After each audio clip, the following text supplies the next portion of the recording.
The COVID-19 pandemic was one of the most consequential events of our lifetime, and to this day, the American people have never received a full accounting of where it came from, what our government knew, and why they had to fight their own government to find out. Today, the committee will hear from an intelligence community whistleblower about these questions. The witness will testify that the CIA scientific analysts repeatedly concluded that a laboratory leak was the most likely origin of COVID-19, and that those conclusions were buried, softened, or withheld from Congress while the public was told to trust a different story. For years, Americans were told to trust the experts, trust the agencies, trust the intelligence community, and trust the officials who assured us that they were following the science. But the evidence before the committee tells a very different story. Today, we will expose a system in which a small circle of officials, scientists, grantees, and intelligence advisors move from agencies to agency, meeting to meeting, briefing to briefing, reviewing one another's work, and shaping one another's conclusions and presenting those conclusions to Congress and the public as if they were independent conclusions. Only it was not independent, it was a circle. One part of that circle is a body most Americans have never heard of, the Biological Sciences Expert Group, known as BSEG, or the B Group. BSEG operates under the Office of the Director of National Intelligence. Its stated purpose is to give the intelligence community access to outside scientific experts on biological threats. Sounds reasonable, but not if those experts are not independent. For example, Dr. Ralph Baric collaborated with Dr. Zhengli Shi in Wuhan to create gain-of-function coronaviruses. But Dr. Baric was also part of BSEG and an active consultant to intelligence agencies on the origins of COVID-19 pandemic. Likewise, Peter Daszak received hundreds of millions of dollars from the U.S. government and worked with Dr. Shi also on these gain-of-function experiments. Daszak was even sent to China with the WHO to investigate the origins of COVID. So the very scientists that were commissioned to investigate COVID were, in some cases, the very scientists who were complicit in the origins of the gain-of-function experiments that may well have created COVID. In essence, the intelligence community pays researchers to review work and write papers. NIH funds their grants. The CIA then consults them and gives them access to classified information. The national academies publish their work. Policymakers then cite the result as a consensus. But it's a circle. At the center of the government side of this circle was Dr. Anthony Fauci. For years, Dr. Fauci was not merely a public health official speaking from the NIH. He had a long-standing relationship with the national security and intelligence apparatus on biological threats, dangerous pathogens, classified life sciences researches, pandemic preparedness, and COVID origins. Again and again, documents show him being brought into national security discussions far beyond ordinary public health messaging. During COVID, intelligence officials arranged for Dr. Fauci to review highly classified intelligence assessments that could not even be sent outside the White House complex. But how can Anthony Fauci objectively comment on a discussion of COVID origins when he approved the very funding that may have caused the pandemic virus?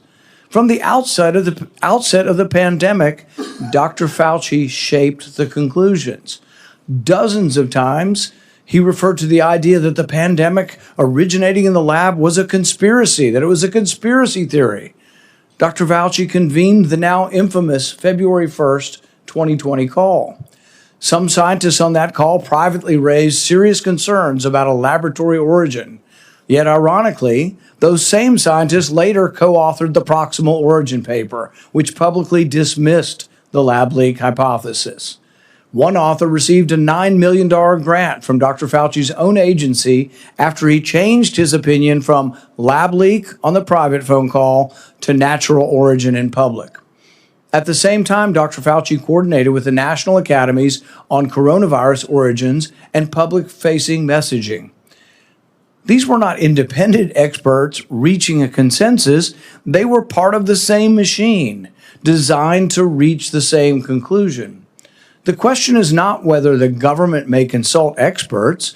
The question is whether those experts were independent, whether conflicts were disclosed, whether dissenting views were preserved, whether the lab leak possibility was fairly evaluated, and whether Congress and the American people received the truth or a curated result. When Congress asked these questions, government officials lied to our face. They classified the documents. They suppressed the information. They changed the definitions.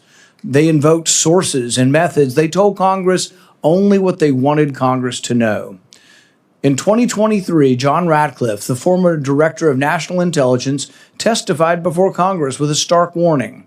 He said a lab leak was the only explanation credibly supported by intelligence, science, and common sense. He warned that partisan politics and analyst disagreement with Trump administration policy, Trump derangement syndrome, had created illegitimate roadblocks to the truth. I agree. He said the COVID-19 Origin Act, which Congress passed unanimously, should finally make intelligence on COVID's origins public. I couldn't agree more.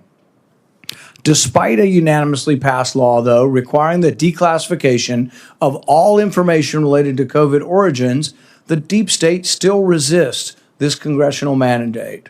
Our witness today will explain what happened inside the CIA.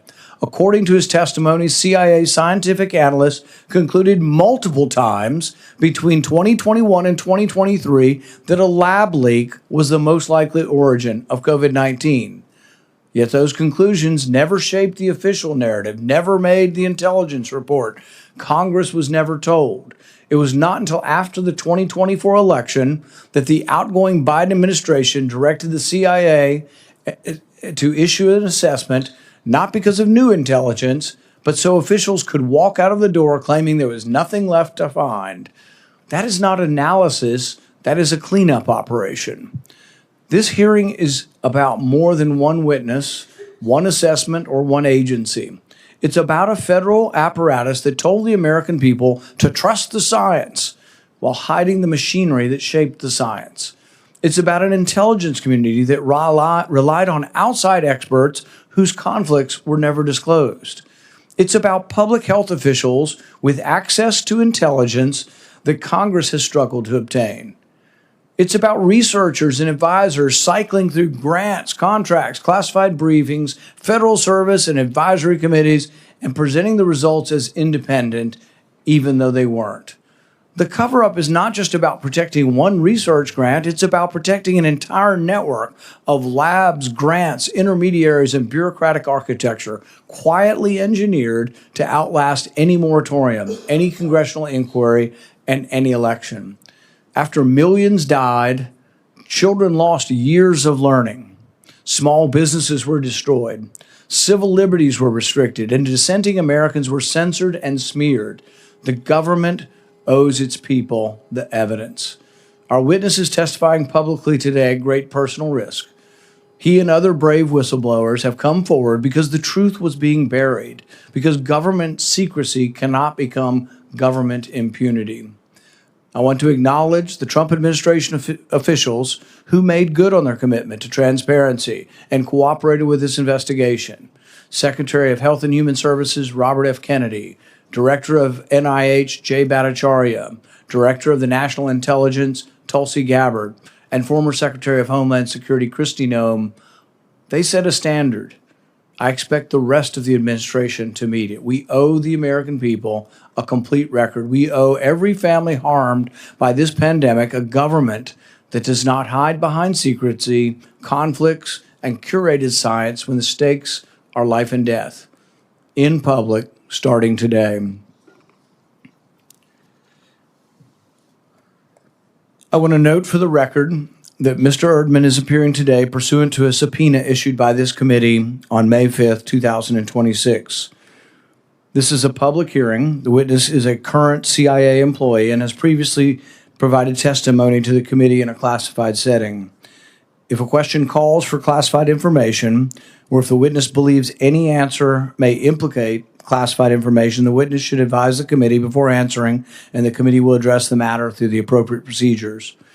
The transcript of the witness's prior classified deposition has not been finalized and has not completed classification review.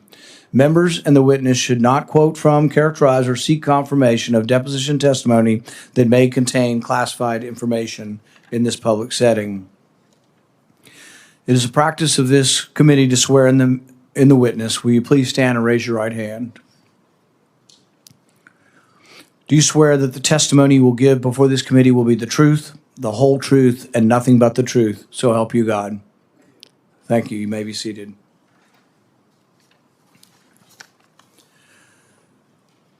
James E. Erdman III is a CIA Senior Operations Officer. He's a decorated officer with decades of intelligence and national security experience. Before joining the CIA in 2013, he served with the 2nd Battalion, 75th Ranger Regiment, and as a Foreign Services Officer at the Department of State. He recently completed a joint duty assignment with the Office of the Director of National Intelligence Director Initiatives Group. Mr. Erdman holds a Bachelor of Science in Biology with a minor in Chemistry from Western Oregon University and has received the Director of National Intelligence Award and the CIA Intelligence Medal of Merit. Mr. Erdman, you are recognized for your opening statement. Good morning, Chairman Paul and other members of the Oversight Committee. Thank you for the complimentary introduction, and I appreciate the committee's dedication to transparency and accountability. I am a career CIA operations officer, and as you mentioned, I was on joint duty assignment at the Office of Director National Intelligence Directors Initiatives Group, or the DIG, between March 2025 and April 2026. I was responsible for leading the DIG's investigation into COVID origins, anomalous health incidents, and unidentified anomalous phenomena.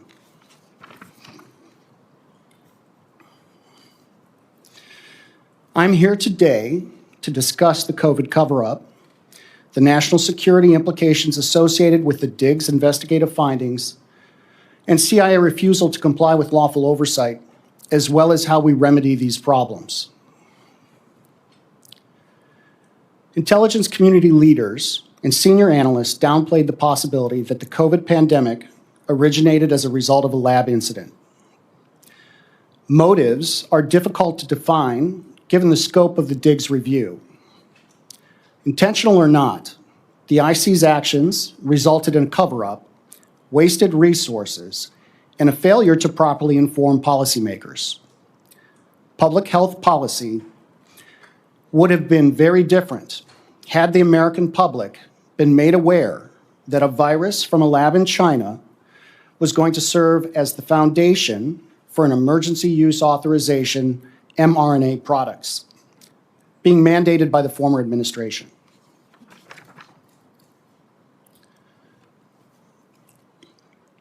Dr. Fauci's role in the cover-up was intentional.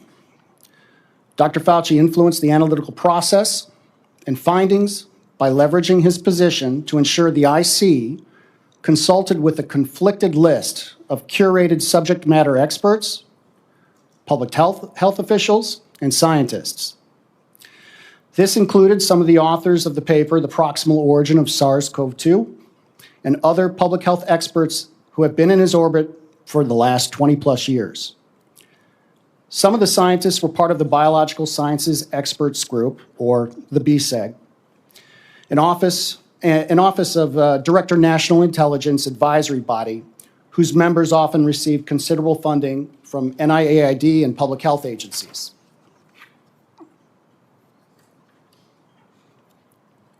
The BSEG scientists influenced national laboratory WMD research, policy decisions, finished analysis, and other intelligence matters, creating misaligned incentives and conflicts of interest, as well as counterintelligence issues. Since 2006, the BSEG consulted part-time on biodefense issues for the IC, while conducting government-funded research and holding academia positions, as well as maintaining roles in public health institutions and serving as members in the National Academy of Science. They received funding from NIAID and other agencies for vaccine research, USAID's PREDICT project, the Cooperative Threat Reduction Program, It even worked with Chinese scientists on coronavirus and other pathogen studies pursuing vaccines.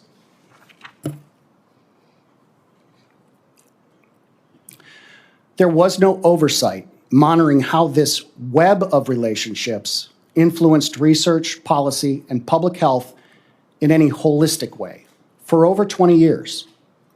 In fact, several of the BSEG scientists helped Dr. Fauci rewrite definitions of gain of function in 2015 to lift a funding pause on dangerous research. Still others participated in planning Event 201 in 2019. This was a coronavirus pandemic tabletop exercise, curiously similar to the events that played out during the COVID-19 pandemic. And it was attended by Dr. Fauci and individuals with IC ties like former DNI Avril Haines.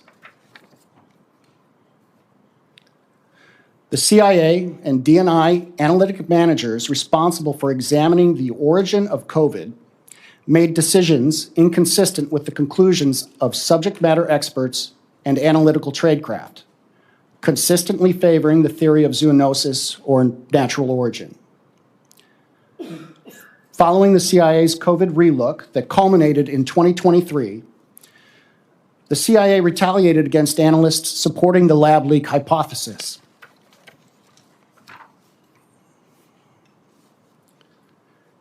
CIA analysts were not bribed. The analysts that supported the 2023 lab leak conclusion took every administrative measure available to them to address their deep concerns regarding the analytic integrity of their finished intelligence. CIA managers retaliated against them for their refusal to agree with management's middle-of-the-night anonymous rewrite of the analysis, which changed the assessment to a non-call judgment.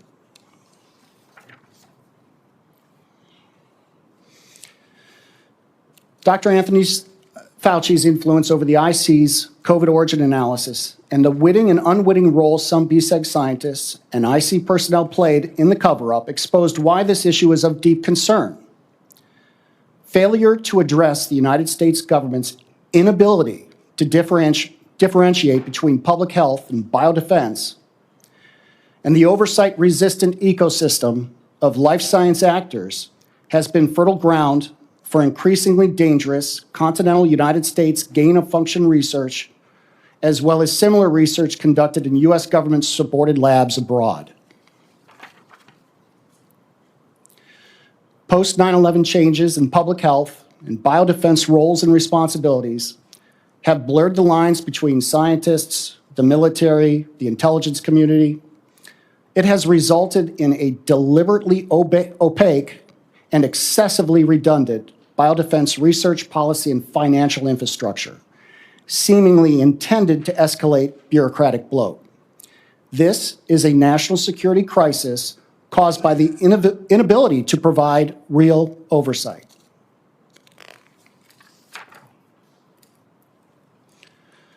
The systematic failures associated with muddled boundaries between biodefense and public health and an overly complex infrastructure have been exacerbated by documented efforts to circumvent oversight. CIA did not comply with lawful oversight during the Diggs investigation. The behavior significantly impacted Director Gabbard's implementation of several EOs issued during this administration and tasked to the Dig. The CIA refused to provide information necessary to understand why analytical standards at the CIA were violated.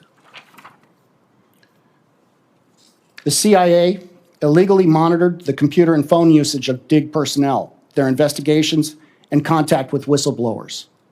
These were Americans being spied upon illegally while executing duties directed by the President and under the authority of the Director of National Intelligence.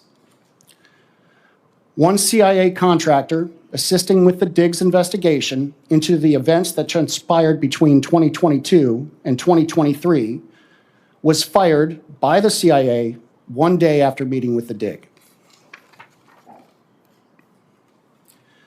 When the Dig ceased operations, the CIA also took back 40 boxes of JFK files and MK Ultra files being processed for declassification by DNI Gabbard. The legislative and executive branches will continue to be misinformed if this type of behavior is not addressed. The partial solution to dangerous gain of function has already been laid out in Executive Order 14292, improving the safety and security of biological research. We need a comprehensive review of government-funded life science research and a move back to pre-9/11 definitions of gain of function and WMD research, particularly in the IC and DHS. More broadly, we need effective oversight. We must hold agencies responsible for failure to comply with Executive Order 14292, and oversight must have teeth. You must be willing to pull the purse strings, and if necessary, convene another church committee. The results of our investigation would have been impossible without whistleblowers willing to come forward. They are indispensable agents for reform. Despite statutory law, agency regulation, and training requirements, whistleblowers are almost never protected. Whistleblower protections always seem to protect the agency. Every time the CIA investigates itself, they coincidentally find no wrongdoing. When they do identify issues, they hold the system responsible. That last statement is a verbatim response from a Europe and Eurasia Mission Center lawyer when the CIA Office of Inspector General did identify shortcomings so serious, oversight bodies were holding meetings about it 3 years after the events transpired. It was in response to the question, was anyone held accountable? Apparently the system is good enough. The only way we solve this issue is with real accountability for failure to comply with executive and legislative branch oversight and an escape valve where whistleblowers can continue to contribute to mission free from retaliation. All IG elements need to be removed from the agencies and fall under a separate entity controlled by the IC Inspector General. The personnel in IG elements should be 1811 certified with regular DOJ and legislative oversight reporting responsibilities. Thank you, and my written statement provides far more details related to these issues. I look forward to your questions. Thank you, Mr. Erdman. Is it your testimony that there is still resistance from the CIA to comply with the law we passed to declassify all the COVID information? Yes. One of the things that I think is new today that I'm hearing from your testimony is that from an early period of time, you believe, and the information you're aware of, is that CIA scientists from an early time after the pandemic began, 2020, 2021, were concluding that the lab leak was the most likely hypothesis? Yes, Senator. I'd like to offer some qualifications on that as well. A lot of the issues occurred at the interagency space, at the National Intelligence Council, the individuals responsible for conducting or writing WMD analysis. So, and many of those individuals are on JDA from the CIA. But yes, very early, as early as 2020, there were agencies within the IC circulating papers that that said, hey, there's, for example, DOE circulated a paper in May of 2020 that said that all the conditions were present for a lab leak. And I could go through the timeline, but yes, my short answer is yes, periodically throughout 2020 all the way to 2024. Yes. I think the arguments, pro and con for what is the evidence on whether this came from a lab or it came from nature are still important.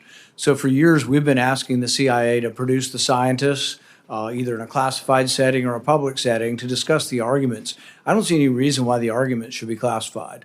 You know, one of the arguments that's made publicly is that the source looks like it came from a single source of RNA, not like 5 different types of viruses or 20 different types like you had with SARS 2003, but it came from one source. And virtually everybody argues that sort of indicates a lab and not a nature. And so those arguments are important scientific arguments to have, but we've been prevented from having them. We've been preventing from getting all of the declassified information.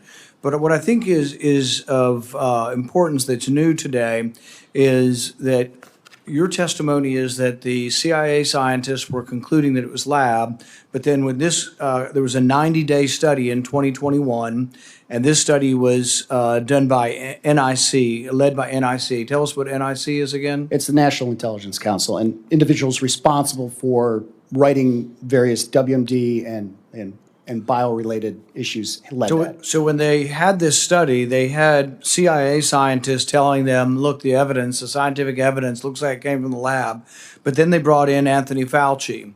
And is it your opinion that Anthony Fauci was able to overrule the scientist or get NIC to conclude somehow that there wasn't a conclusion to be had here, we're going to be neutral, contradicting what the scientists were telling them?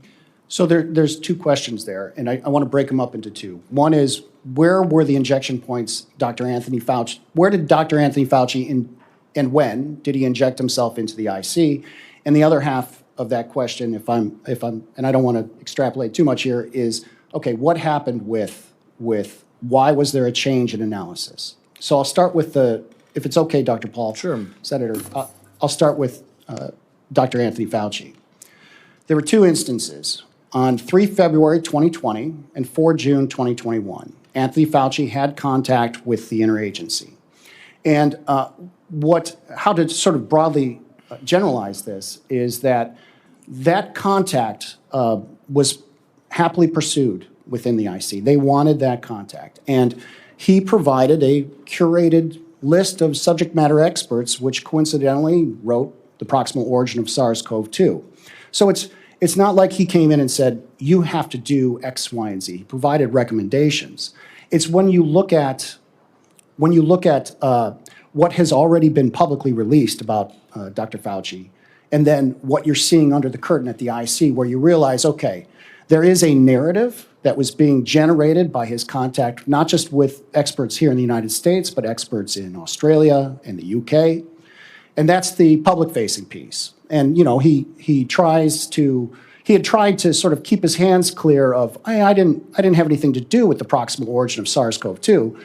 But in the meantime, he's pushing those authors and individuals that have been in his orbit into the IC as experts.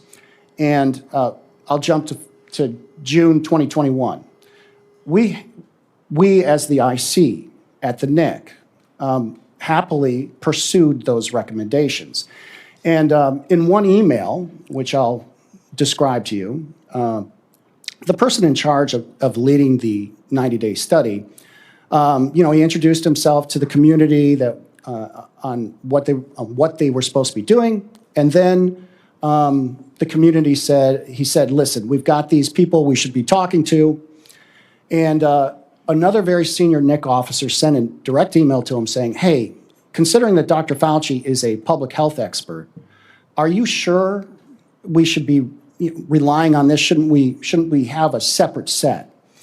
And in this instance, the individual responded, no, in this case, Dr. Anthony Fauci is a subject matter expert. However, that's directly contradicting his public testimony of being a subject matter expert. Part of the job in intelligence when you interview someone is assessing their truthfulness, their potential biases or conflicts of interest. Did anyone ever bring up that Anthony Fauci approved the research that went on in Wuhan and that it might not be in his interest for the conclusion to be that it came from a lab that he had funded, that there might be a conflict?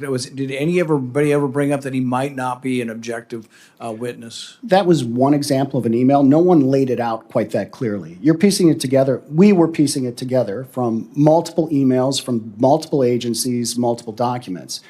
It was more subtle than that. Nobody said, this is happening. And unfortunately, I think they probably should have. It was all out there.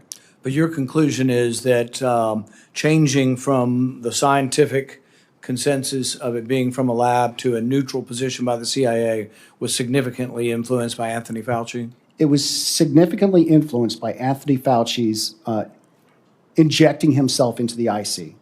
And to go to the second part of your question about what happened, particularly during the 90-day study, we have documentation that shows that as of August 12th, the CIA was considering calling this a lab leak, August 12th of 2021.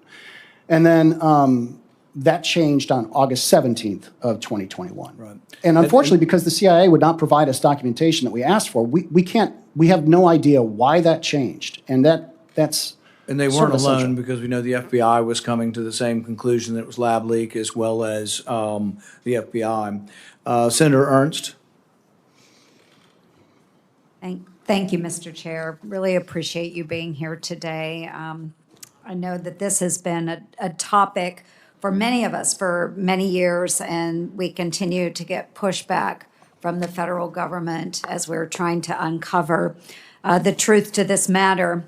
For years, folks who discussed a possible COVID lab origin were dismissed as conspiracy theorists. They were censored. Some were even fired from their jobs. If there was or is a conspiracy, then U.S. government officials and U.S.-funded scientists keeping secrets should be publicly questioned under oath about what they knew and when they knew it. But U.S.-funded scientists somehow are still protected from being questioned publicly, even though they received millions of taxpayer dollars from NIH, DHS, DOE, and DOD. And look, folks, I've long warned about a potential government cover-up of the truth, which our brave witness, again, thank you, Mr. Erdman, has confirmed to us today. I've called for answers from Dr. Ralph Barrick, an expert virologist who showed the intelligence community in January 2020, before the American people knew about the pandemic, that, quote, "We may be on the verge of a global pandemic," end quote. Yet nothing was done to share this information with the American people. I exposed that the Wuhan lab received $1.4 million in federal funds, fought to cut off every single cent flowing to that lab, and I won on this for the taxpayers. And I haven't backed down from fighting for more information on the true COVID origins. And yet Congress is still here, 6 years later, begging agencies to share answers and for committees to make relevant documents public. We are tired of Washington cover-ups. And if they aren't our screw-ups here in the U.S., why would the U.S. government cover up for the CCP and other countries? So, Mr. Erdman, Americans would have been angry to learn in early 2020 that their government may have played a role in COVID-19's creation. Would you say such thinking influenced the intelligence community to suppress a lab leak origin theory? I would say that there's evidence in the emails that it was part of the calculus. I wouldn't say, so it's very difficult. It's more subtle. Okay. There's sort of a zeitgeist that runs underneath the analysis. And I'll provide a conversation I had with one of our whistleblowers. And I asked, and this individual is an incredibly talented scientist. And I asked that individual, why don't you actually go forward, go public? There's a lot of reasons not to do that. There's a whole bunch. His comment was, nobody wanted the lab leak conclusion, and I'm concerned that there's too many people willing to make excuses for China in this organization for the wrong reasons. That was pervasive. And so the individuals we talked to, they never said, one for one, it's because they disliked the sitting president or they were trying to cover up, like managers were trying to cover up for China. But it was a pervasive undercurrent is how they described it. And I think I think to answer your question, there's certainly reluctance to provide information that would be geopolitically destabilizing or provide ammunition for actions that maybe they thought would be unwise. Did I answer your question, Senator? Yes, you did. And it's troubling to hear that there's an undercurrent of making excuses for China as well. Deeply troubling. We spend millions of dollars to have an early warning intelligence system. And yet today I'm hearing the system may have been alerted, but no one was acting on the information. Do you think that's an accurate statement?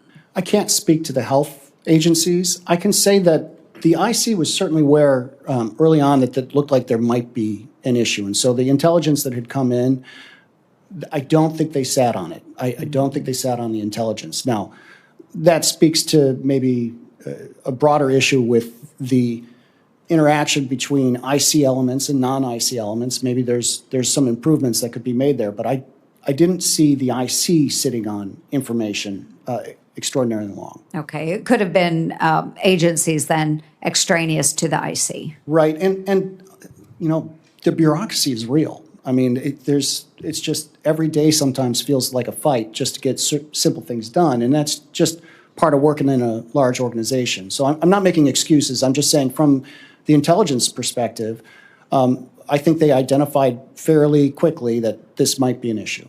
Mm-hmm. And with this as an issue, typically we go back, we do after-action reviews. Do you think this is something that the U.S. government has learned from? I see you grimace. Maybe share a little bit about that, because if this is system-wide across the federal government, you know, how do we stop this from happening again? What lessons have we learned from this, if any?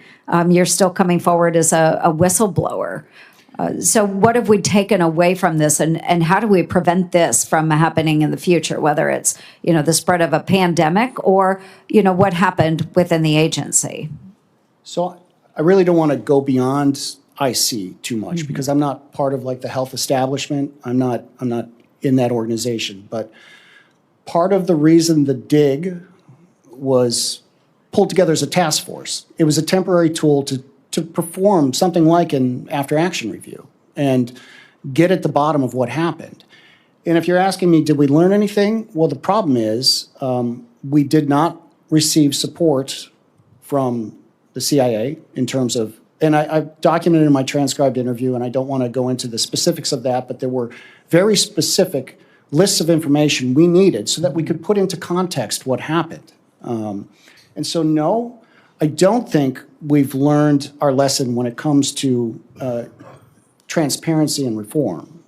We didn't get the documents we needed. Senator, your committee issued, 14 subpoenas in January of 2025 requesting documents. And Director Gabbard did her absolute best to try and force the IC to start producing these documents. And a bunch of them got sent over to OD&I, but we still didn't get all of them. And so what I'll say is, like, we did not get the documents we needed from the CIA, state INR. And so the lessons in terms of transparency and reform, I don't think those occurred. And they can only occur if we actually do a full review of what happened during COVID. And again, there's a fair question. How long do you want to be backwards leaning looking at COVID? That's a fair question. You only have limited resources, limited time, limited personnel, and we have limited experts that work within the CIA, and they've got forward-facing threats. Yeah. The reason COVID is so important is because what we did find is that there is a much larger meta problem sitting on top of COVID. The fact that we have these scientists, and again, I'm not vilifying any of these scientists we contracted in to come to the IC. We desperately need their expertise.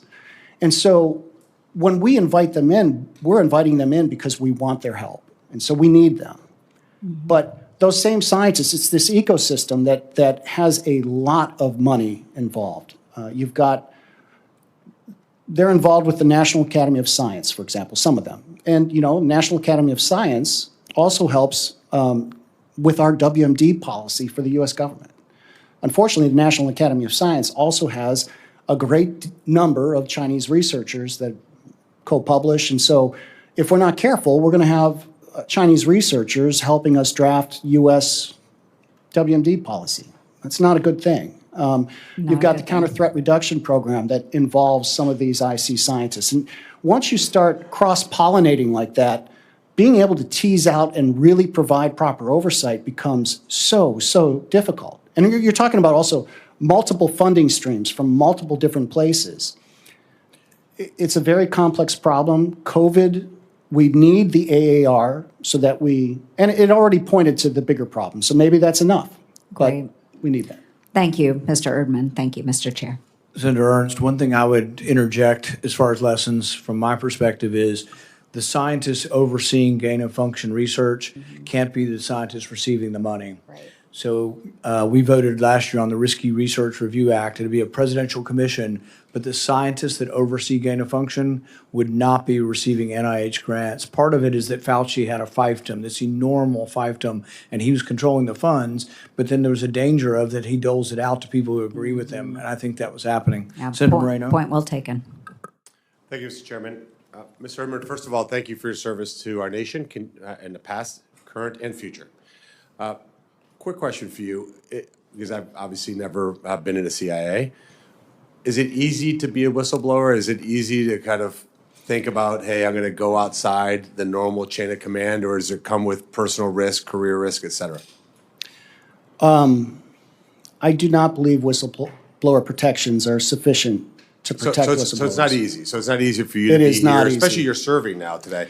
What is your reaction when you look at the dais and you see that there's not a single solitary Democrat member here to listen to your testimony? How does that make you feel? My goal in being here is threefold. I want to talk about COVID. No, I get that, but I'm saying, but you I wish they were there. I wish they were there. You're taking personal risk. You're serving the country. You're not partisan. This is not about politics, but somehow it's become about politics because the Democrats don't even want to hear the conversation about what obviously was a grave error that this country made during COVID. And unlike previous situations, there's never been a situation, certainly not in my lifetime, where you had decisions made that affected generations of Americans, kids that were absolutely deprived of their childhood, businesses that were destroyed, families that were torn apart, memories that you'll never get back, trillions of dollars of economic loss. We should at least have a conversation that isn't partisan. And yet, just for the record, there's not a single solitary Democrat senator that's willing to sit in this chamber and listen to your testimony. I think that's an outrage and an insult to people like you. So I'm going to bring a little more levity to what I just said. Back in June of 21, you talked about that, which is interesting. June of 21. I remember June of 21 as something that came up during a comedy show. I'm not somebody who listens to Stephen Colbert, but he had Jon Stewart on. And he said, and I'm paraphrasing Jon Stewart, I will not deliver it with the same kind of comedic punch, but it said, oh my God, there's been an outbreak of chocolatey goodness near Hershey, Pennsylvania. What do you think happened? Like, oh, I don't know, maybe the steam shovel mated with a cocoa bean. Or it's maybe the expletive deleted chocolate factory. Maybe that's it. And simple joke, talking about, or maybe the simplest solution is maybe the virus leak happened from the virus lab in the city of Wuhan. Or maybe this chain of events of animals mating to each other all over the world resulted in this virus. What ended up happening is that Jon Stewart was immediately tortured. The Washington Post called his joke a dangerous weapon of propaganda. They called him conspiratorial, and he got massive personal backlash. That was in June of 21. So does it turn out that the chocolatey goodness came from the chocolate factory in Hershey, Pennsylvania? Yeah, just as Director Ratcliffe said in 2020, it sure looks like the chocolatey factory is actually where the chocolate came from. Yeah, and in fact, it's funny that we're all sitting here today because in that same torture of Jon Stewart, the Stephen Colbert said that maybe Jon Stewart was somehow a spy of Senator Johnson because Senator Johnson was the one senator that was saying this from the very beginning. Has continued to hold that accountability, and I applaud Senator Johnson for his absolutely relentless pursuit of the truth in all this. But let me just spend the last few minutes here talking to you about something that you mentioned, which is near and dear to my heart. And I think all these hearings are important. What you said is super critical. And again, I applaud you for taking and having the courage to come here and your detailed and methodical review of all this. But where's the accountability? This is what I hear from my constituents all over Ohio. It's like, great, you got a hearing, you said this and that happened, but they want to see the perp walks. Where are the people who made these decisions, and how do we hold them accountable? Anthony Fauci is sitting, probably sipping margaritas somewhere with his multi-million-dollar financial success as a result of duping the American people into putting an experimental virus in their vaccine into their bodies, or risk losing their jobs. He's not accountable to anybody. He's having a great life. He was featured on Vogue magazine. He sat there for a cover shot for a day, trying to get beauty shots of him, which I imagine the photographer found difficult.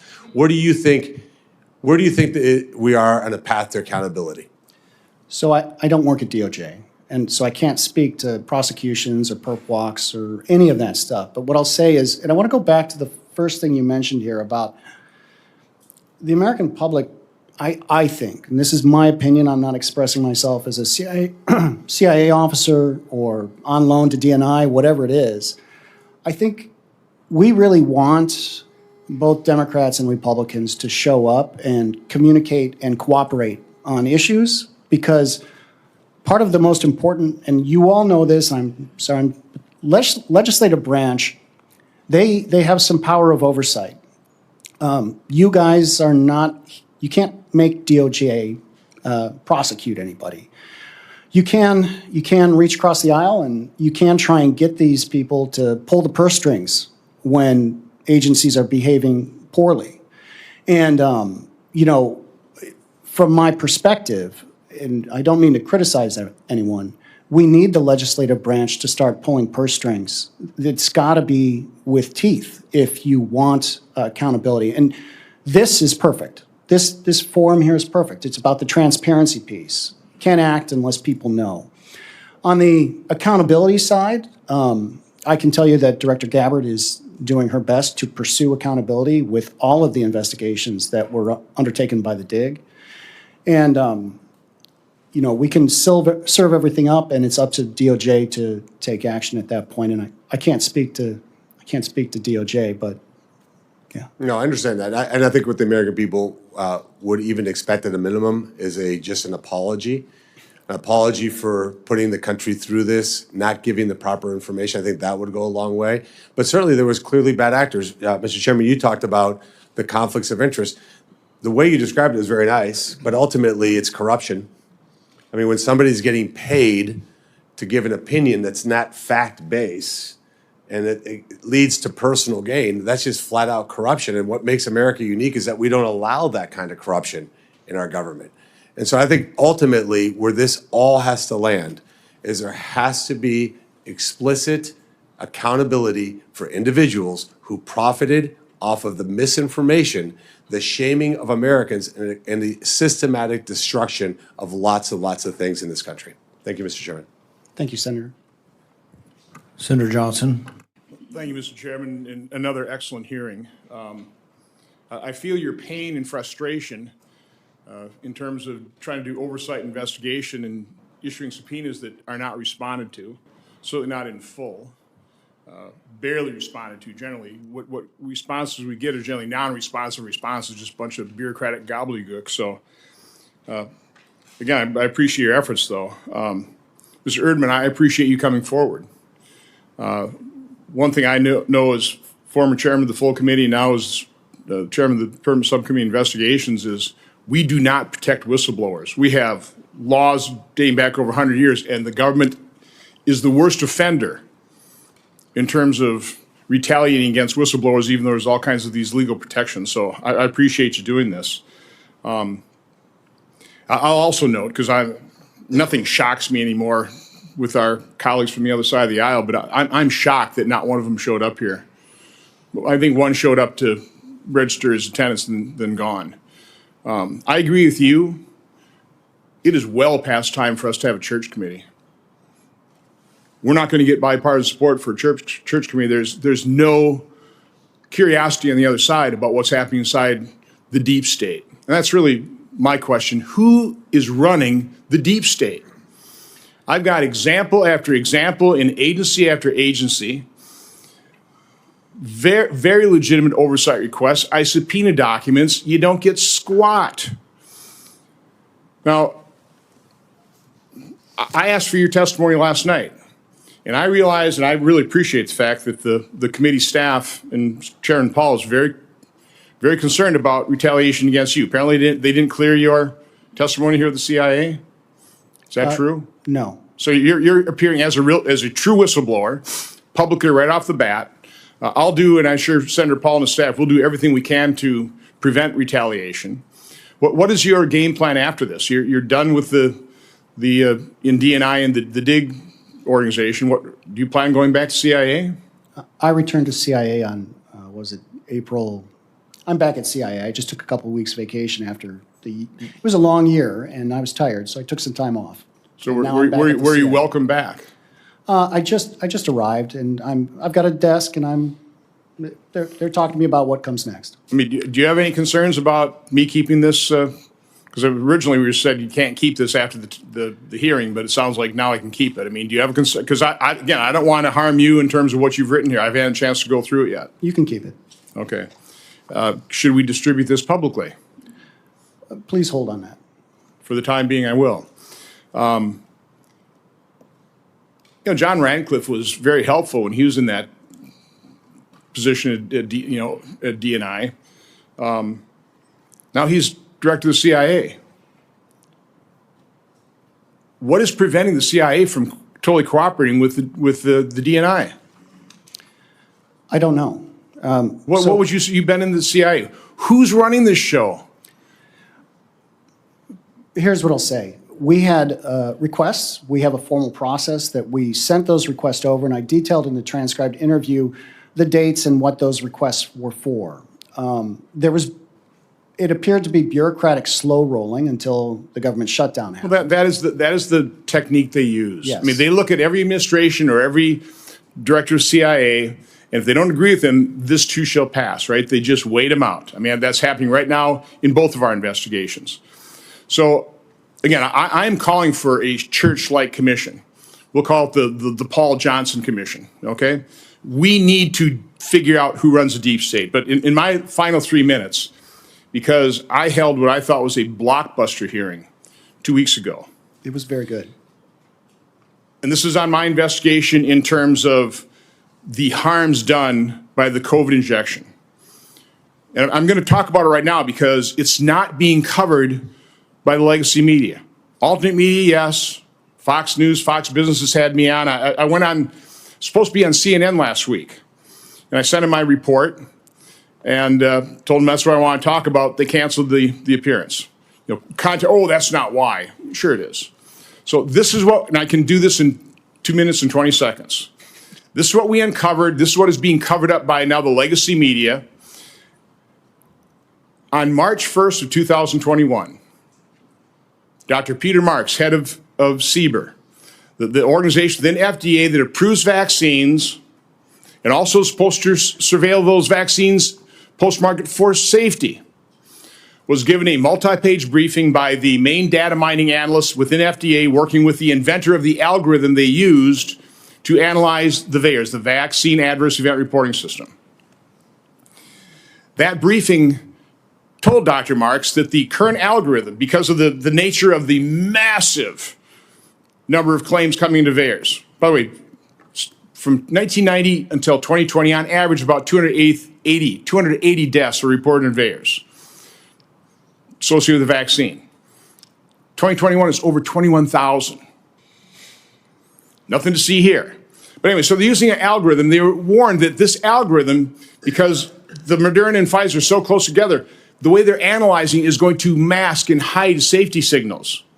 That's March 1st, 2021. 26 days later, a new state-of-the-art algorithm, developed by the inventor of the original algorithm, was presented to senior FDA officials, showing 49 cases of extreme masking, 25 safety signals, including sudden cardiac death, pulmonary infarction, Bell's palsy, different types of strokes. Month after month after month, they continue to do this data mining. They continue to show additional safety signals.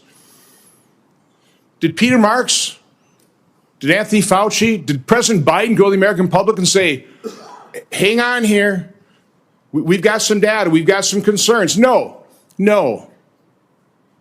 They blame the unvaccinated for continuing the pandemic. This is a pandemic of the unvaccinated. We need to mandate this.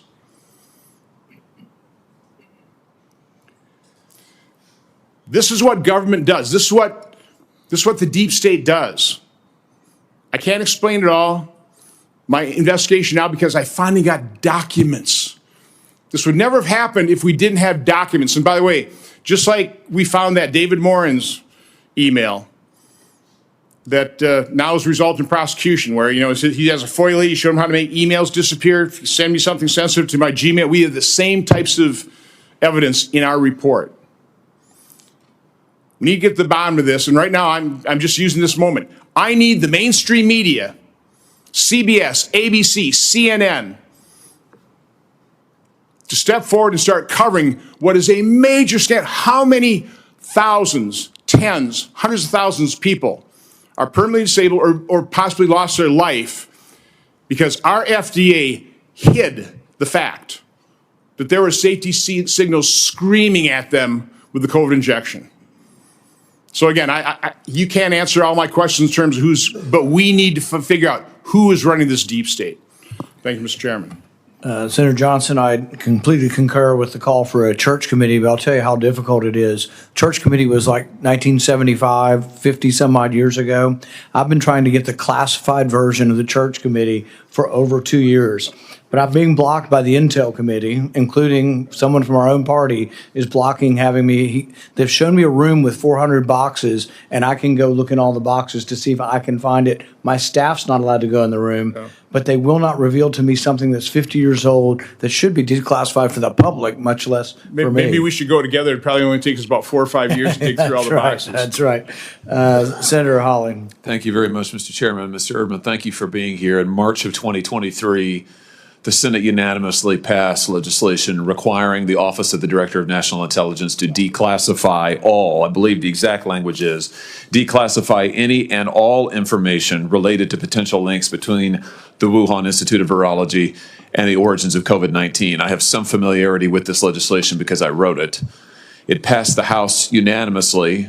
President Biden signed it into law under, I think, popular duress.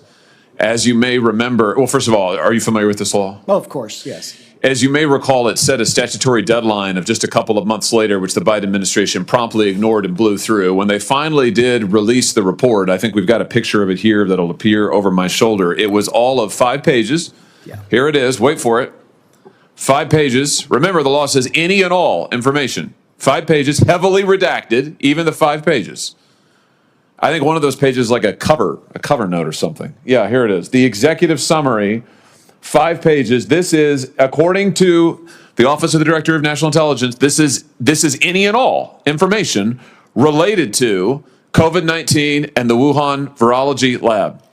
Now, you've been on this task force that has reviewed these documents. Is this all the information the United States government had? That is not all the information. And I'll tell you a little story about that if you'd like. Please. A little story about your 5 pages there.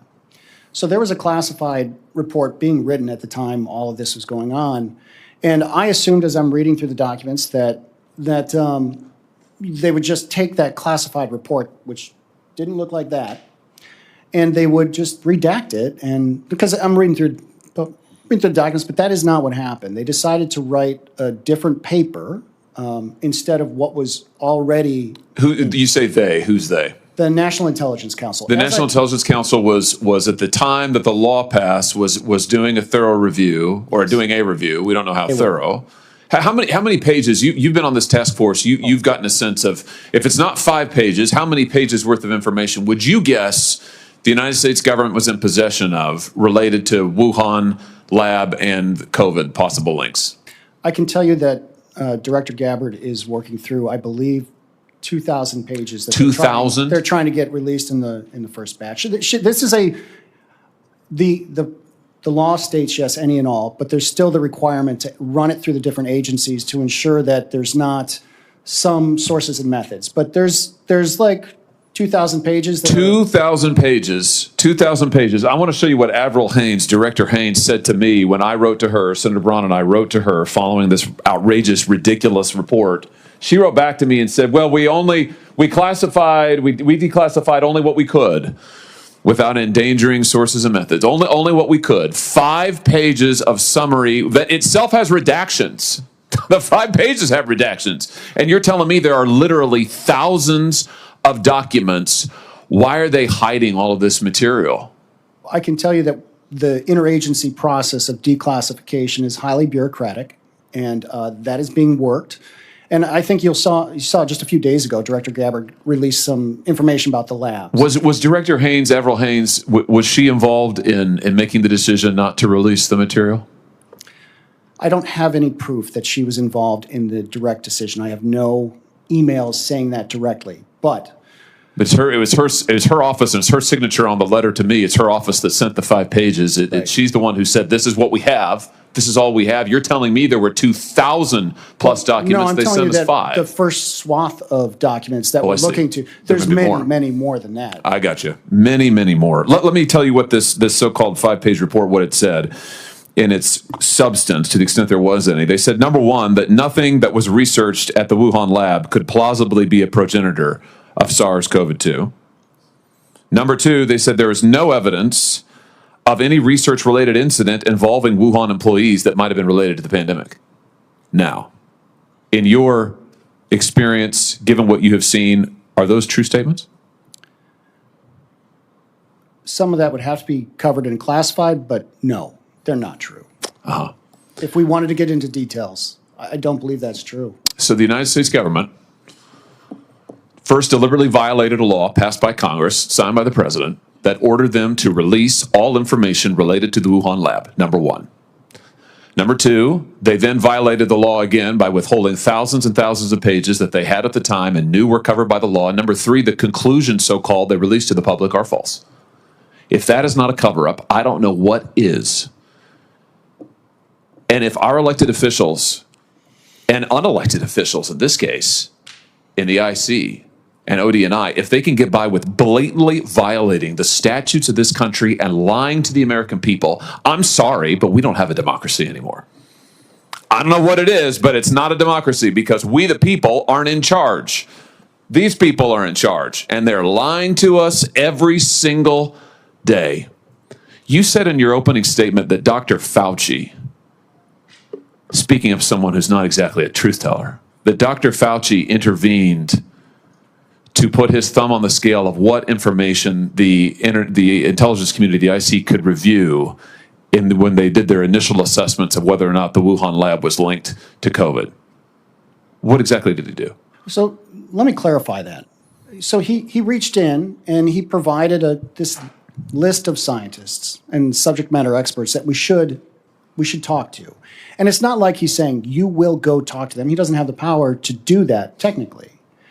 It's just that the bureaucracy in place at the time was perfectly happy to pursue those recommendations, even when there was a number of individuals who expressed concern, saying, at least one for sure, that said, are you sure we want to do this? He's a policymaker, and we need to have our intelligence cycle. And he had a point of view, did he not? He certainly did. And what was that point of view? Just refresh our memories.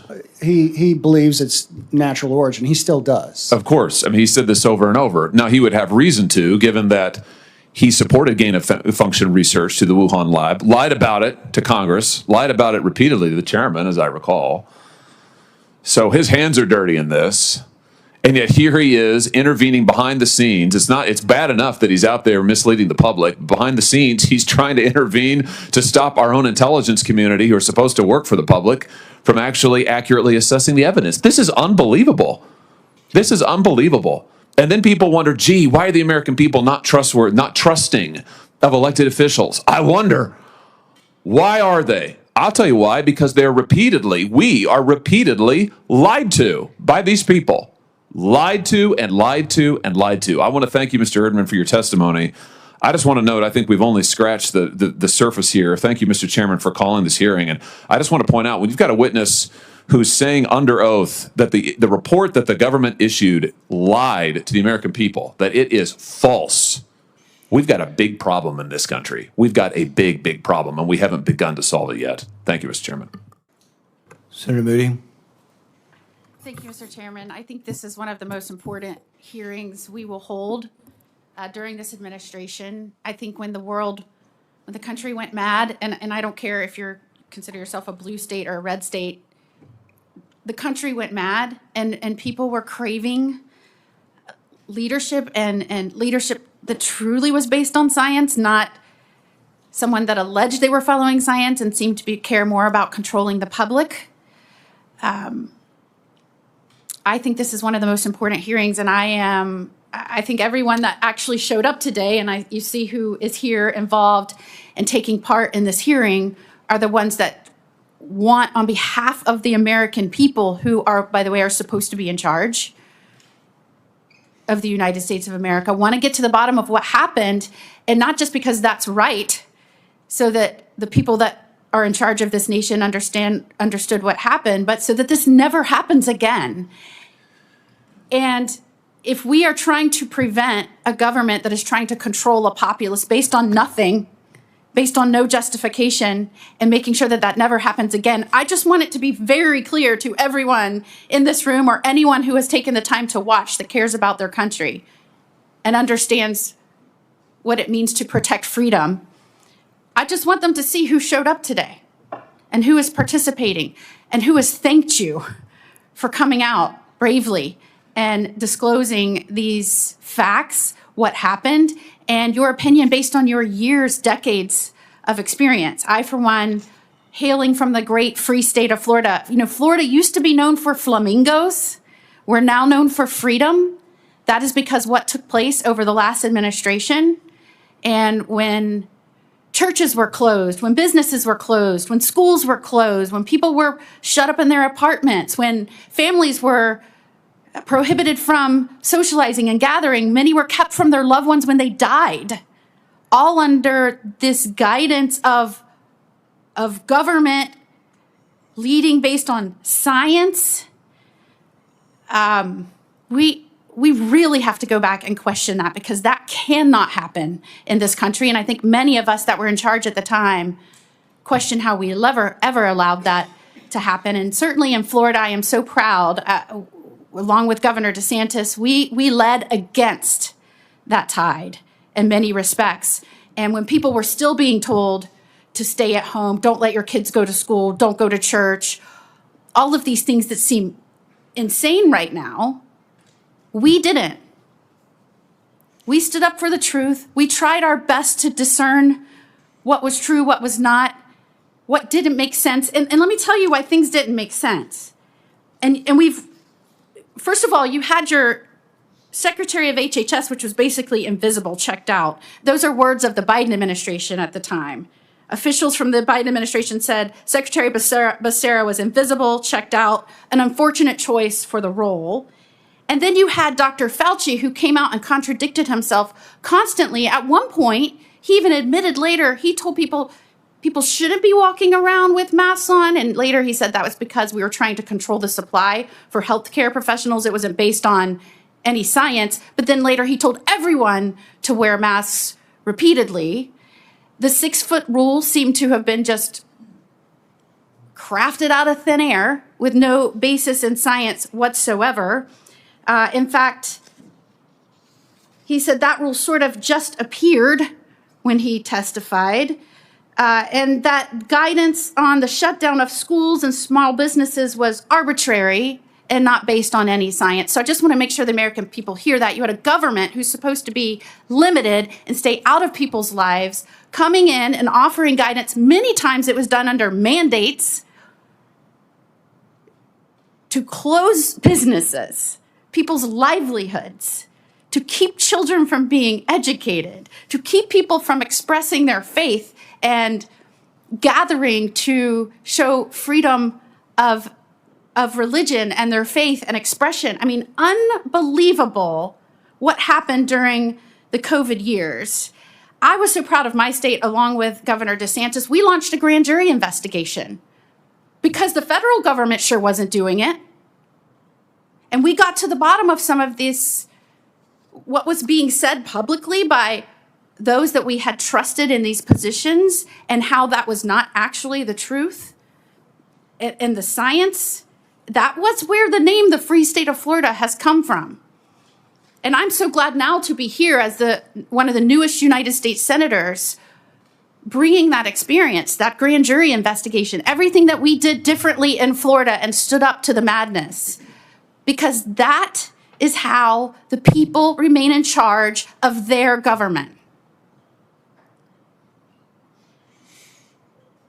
In the grand jury investigation that we did, we followed the evidence. We found that many of those policies, including masking, lockdown mandates, they lack sufficient scientific basis, and they in fact caused significant harm to Floridians.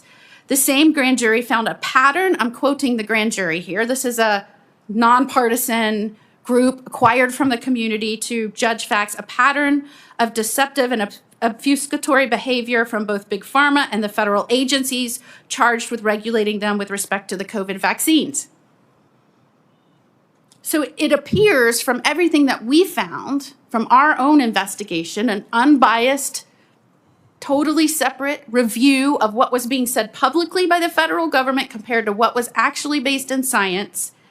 It found that most of what was said and the events surrounding it was a public health establishment that was fixated on controlling the public and forcing narratives rather than protecting public health or discovering the truth. And so I am grateful that you were willing to be here today. I know that this is under subpoena, but certainly it takes courage and to be here and to be a whistleblower that can get accountability for the American people. You know, Florida was years ahead of the federal government's supposed experts. We're proud of that, but this is so important. And so I want to know, and I have one question. We're getting to the what. What happened? We were glad that Florida led on that. Even while people remained locked down, we were trying to get to the answers. What happened? But in all of your reviews and what you've been able to compile and what you're saying today, what is the why? Why? Why did the cover-up happen? I think there's a lot of incentives, misaligned incentives that have been created because of this highly opaque and complex system of laboratories, life science research. And the IC is just one component of that. Why did it happen inside the CIA and inside DNI and inside the interagency space when they were doing the analysis over the course of 4 years? Part of it is iron rice bowls. You know, your normal bureaucratic issues where one agency has this, another agency has that. There was groupthink. You could see it happening in real time as you read from beginning to end. I'll give you a couple examples. Every time there was an open source publication that came out, they're very good at grabbing that and kicking it up for the contracted scientists, you know, the BSEG, to take a look at and assess. And the goal, it seemed, it always leaned one direction.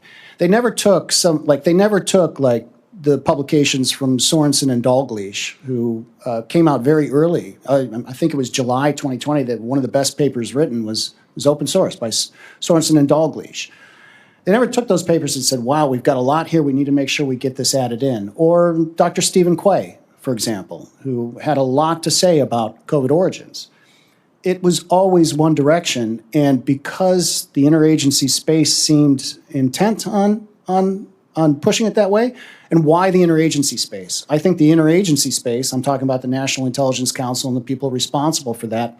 I mean, these are people who have relationships with the National Academy scientists in the National Academy of Sciences. They've got relationships with the WMD community, and they're all part of this same, I don't know, ecosystem. The planets are all revolving around the same star. And so you get groupthink. There's a multitude of reasons. I didn't find any smoking gun where they said, well, we got to cover this up because for sure the US government paid for research in Wuhan, China. But they were certainly well aware of PREDICT.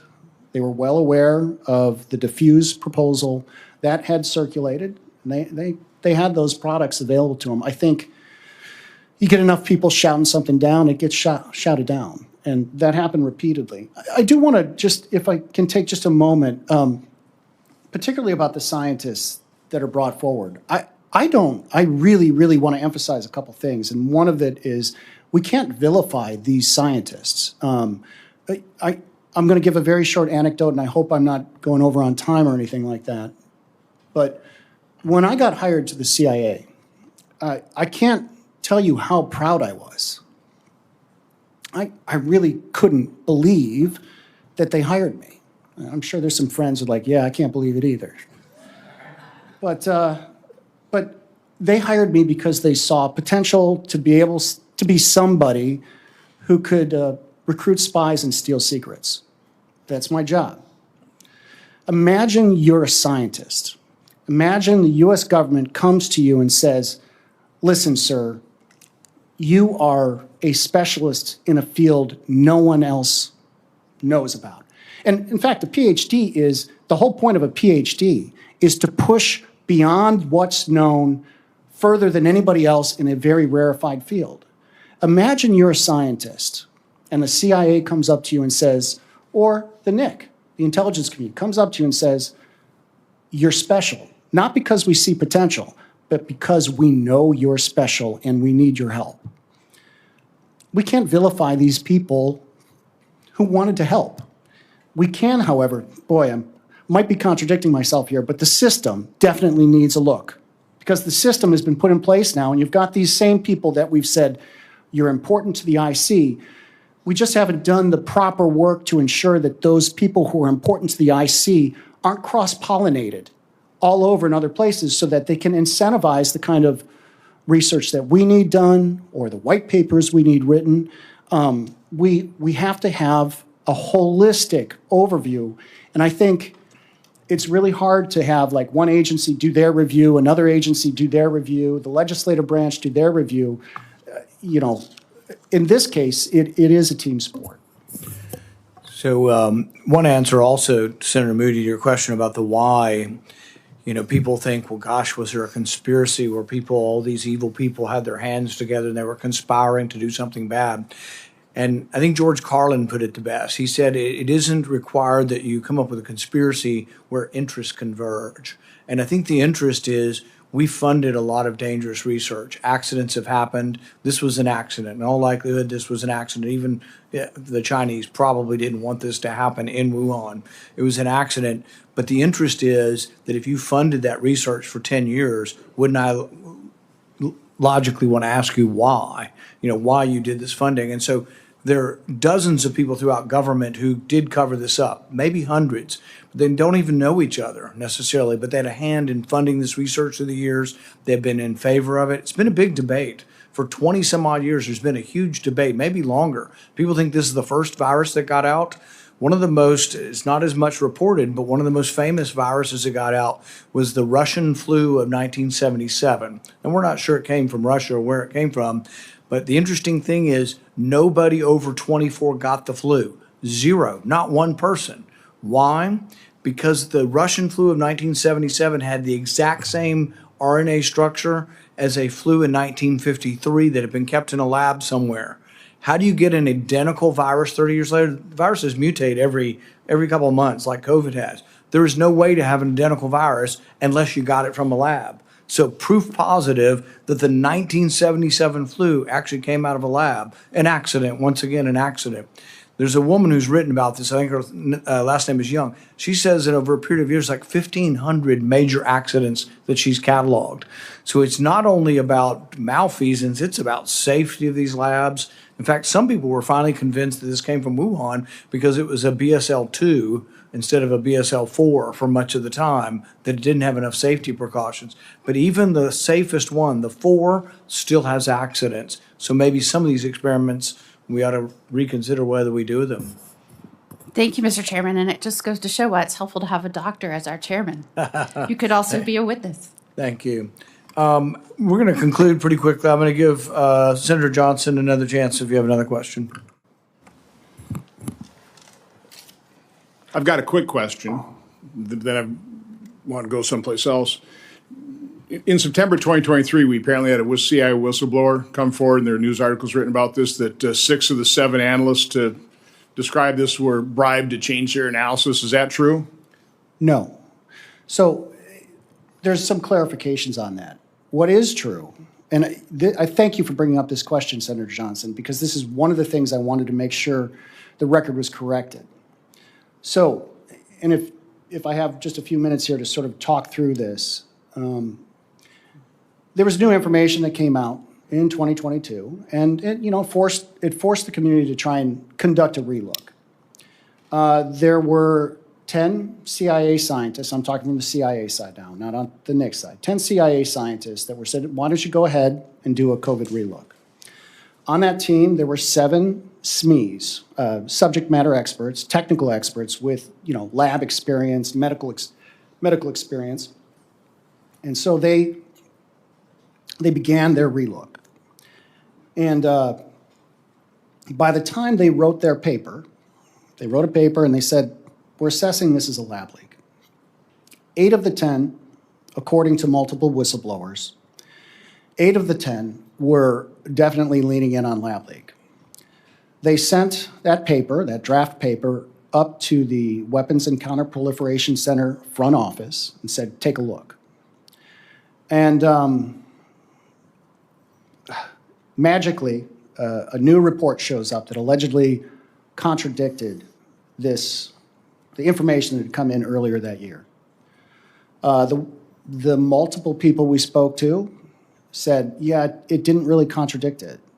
But they were told, go back to the drawing board and do a reassessment. So the interagency got involved. They were having discussions. So they go back to the drawing board.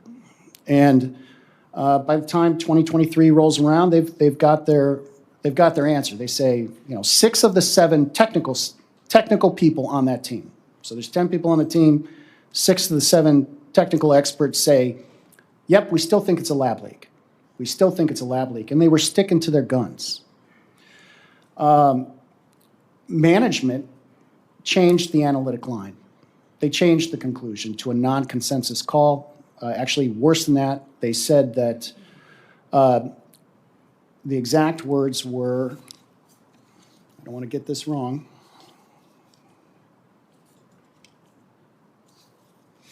Excuse me.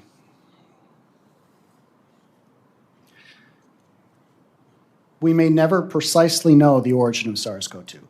Precisely. Precisely is not a term analysts use. They use like low confidence, medium confidence, yes, no. Precisely is a word you use when you want to deliberately end discussion. Because do you know how many resources we'd need to precisely know the origin of SARS-CoV-2? So again, I want the chairman to indulge me a little bit more here. There's no bribes paid. This was just a management decision. They overrode what the, okay. But the financial piece definitely needs to be looked into because they did receive an EPA. They got it. It's $1,500. Okay, so it may be true then. No. Let me be very clear. There were no bribes. They received an exceptional performance award. They were upset with it, and it was not a bribe. But what I will say, okay, the people who they were rewarded for their work. They didn't know they were going to get it. Okay, they were not. I got you. Okay, I got you. And I understand this distinction. 1 point and 1 question.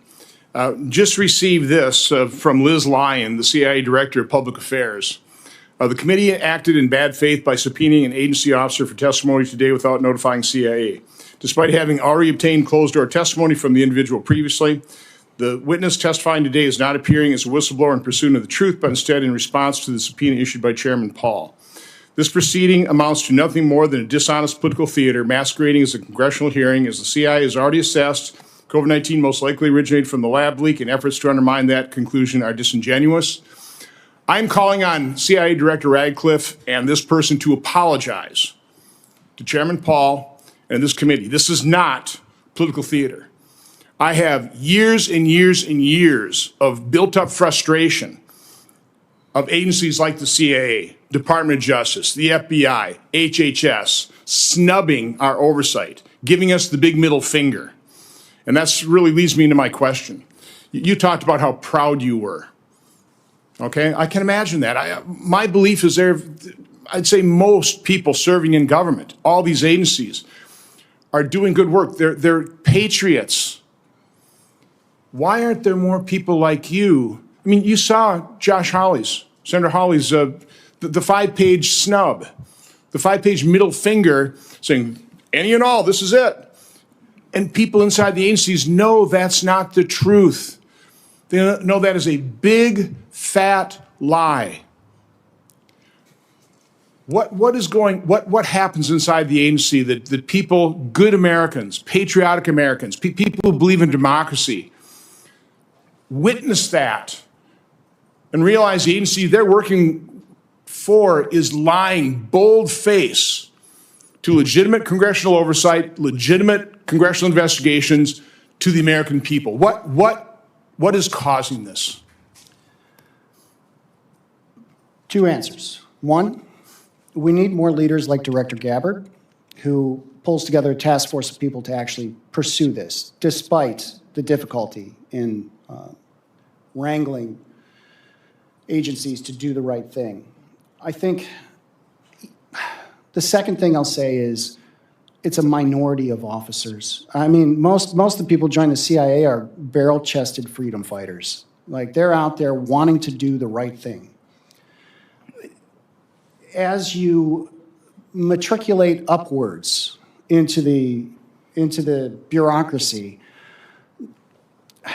I just think that it gets easier and easier to find people who are more willing to get along. And you know, if we want to link this back to COVID, you had a bunch of refuseniks out there that said no, and they were trying to push these people out.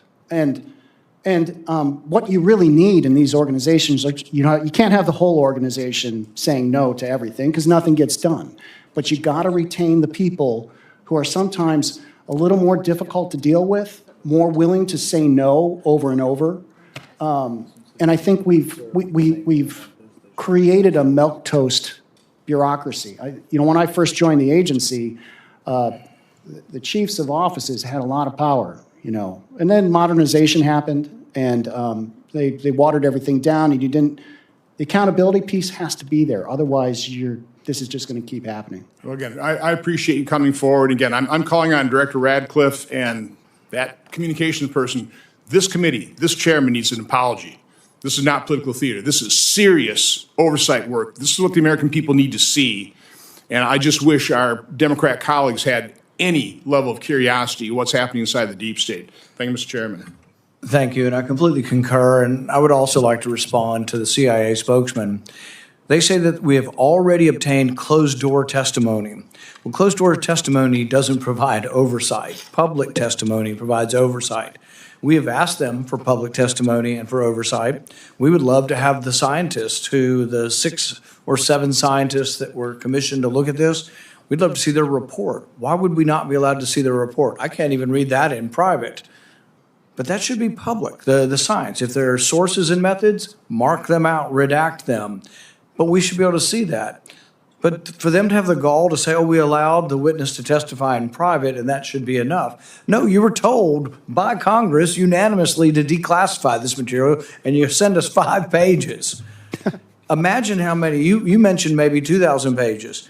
DOE has a report. That's got to be 40 or 50 pages, but the base documents for DOE's report are probably run into the hundreds of pages just for that one report. And they did a great analysis of this, but still most of that is not available to the public. Why does it need to be available? Because this is going to happen again, and we need to be prepared, and we need to talk about it. One of the other things we didn't get to in this hearing, but we need to talk to, how do you prepare for the next pandemic? Well, one of the things that actually worked was monoclonal antibodies. We need to be talking about how we can quickly produce them again, how we can quickly get started on things like that. What worked and what didn't work. Masks didn't work. 6 feet of distancing, there was no science. They say follow the science, and yet it looks like everything that happened at the CIA was the politicians overruling the scientists. The scientists were concluding this came from the lab, from a lab leak, in all probability. The politicians were overturning them once at 2 in the morning. So that is one of the takeaways from this, is that, yes, follow the science and the scientists, and that the scientists need to not have a conflict of interest. Which leads me to the final point I'll make before we conclude. I applaud the Trump administration for an executive order saying no more gain of function. It is head and shoulders above anything. The Biden administration really didn't do much of anything on this. The Trump administration is trying to live by that. The reason it won't work forever is that people who have a Weasley way with words, let's say Anthony Fauci, will come back into play, and half of his lieutenants probably still work over there. One of them will get in power again, and all they will simply say is, oh, creating that new virus that grows 10 times faster and grows better in human cells, oh, that's not gain of function. Because that's what Anthony Fauci was doing. He was still doing the gain of function research. He was just saying, oh, the way I look at the definition, that's not really. So we do need a commission. And what I proposed is the Risky Research Review Act. There'll be a presidential commission. It'll have scientists on it. They will be experts, but they will not be currently in the employ of government competing for grants. I think that is a conflict of interest. They have to be people outside of it. There also will be some people who are national security experts as well. And we have to look at the list of things. One scientist, Dr. Esfelt, ordered off the internet under Biden's policy. He ordered snippets of DNA from here and here, chopped them up, put them together, and he made the Spanish flu. Now, he told the FBI he was doing it because he wanted to prove a point. He didn't create the infectious portion of the Spanish flu, but he said, look, I can do it by just ordering DNA. So there are a lot of things that have to be addressed, and unfortunately, it's somehow a partisan issue, and we're not getting anywhere. But I want to applaud you for your courage in coming forward. You did come forward at the response of a subpoena. That is a lawful subpoena, and I see no reason that anyone should try to punish you. If anybody does try to punish you, I can promise you that we will defend you. Thank you very much. Thank you, Senator Meeting's Paul. adjourned. Thank you. Yep. I would like to thank our witness for joining us here today to share his testimony and expertise with the committee. The record for this hearing will remain open until 5 p.m. on Wednesday, May 13th, 2026 for the submission of statements and questions. For the record, the hearing is now adjourned. Thank you.